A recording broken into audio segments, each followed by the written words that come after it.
Hey everyone, it is week 28 in our New Testament Bible read along. We're going to continue this week in the book of Acts. We'll continue to be in what we call Paul's missionary journeys, though I want to remind you those divisions into 3 missionary journeys is kind of our construct.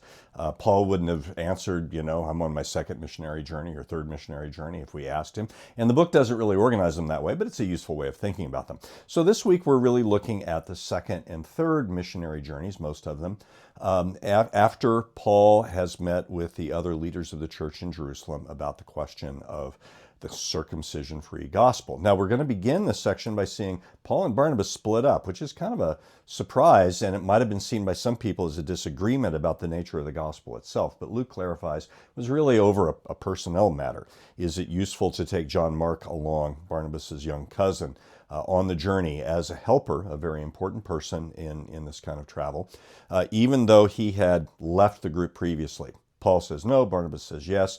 They agree to disagree and they go their separate ways. But as they do this, what we see is not a division over the nature of the gospel. And in fact, God is using this so that now there are twice as many missionary teams as there were before. Barnabas goes to his home region of Cyprus, and Paul goes off into the central part of Asia Minor. Well, then we're going to see something else that's mysterious. Paul is going to be prevented by the Holy Spirit from preaching the gospel, and we don't know how that happens, and we aren't even sure why. Until then, we see Paul receives a vision in a dream that says, come over to Macedonia and help us. So then he goes over to Macedonia, the northern part of Greece, and he will spend the rest of this trip in Macedonia and Achaia, the middle part of Greece, and where we have some famous places with some really interesting local color.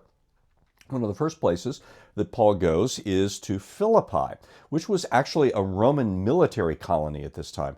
This has to do with some history of about 100 years before the time of Paul, but many of the people in Philippi identified not as Greeks, but as Romans. And they had Roman citizenship, which was a privileged position. And you'll hear some people in the city saying, oh, these guys here who are talking about Jesus, they're telling us they're Jews, and they're telling us to do things that are illegal for us because we are Romans. Well, the irony is that Paul is himself a Roman citizen, though they don't know that. Now, in the whole course of events here, Paul and his associate Silas will be freed from prison. The jailer, the man who is in charge of their confinement, is going to come to faith. And in a beautiful irony, before the jailer is baptized, he will first wash the wounds that Paul and Silas have from the beating that they've received. So first, he washes them, and then God washes him. Amazing thing. They're going to go on to the city of Athens. Paul will, by himself. And Athens has kind of a reputation in this period as an intellectual center, but a place that was known for its fractious division among different philosophical schools, for its embrace of all kinds of traditional deities, but also skepticism about whether those traditional gods were real. And so Paul will step into that situation and say some very interesting things, presenting the gospel differently than he does when he's speaking to a Jewish audience or an audience that's familiar with Judaism, who are already anticipating God's Messiah.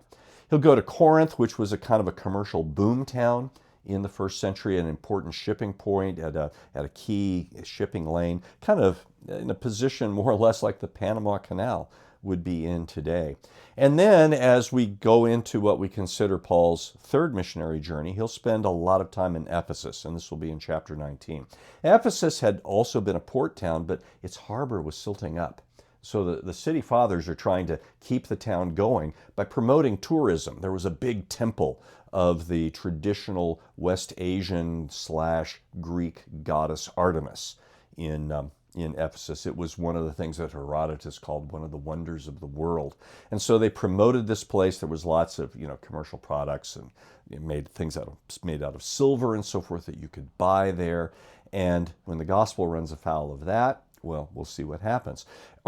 Ephesus was also known as a center for the magical arts, and by that we don't mean illusions, we mean the occult, accessing the power, they believed, of spirits. We'll see the impact that has, as the gospel has a couple of impacts on, the kind of the commercial occult business in Ephesus.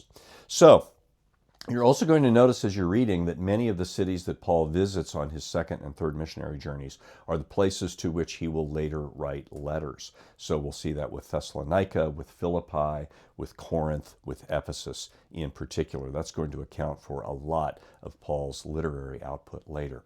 All right, so this is an amazing read. As you're reading this, think about how the book of Acts is presenting Christianity not as something which is dangerous or subversive, but indeed as something that subverts the ways that people have been leading their lives and organizing society. All right, happy reading.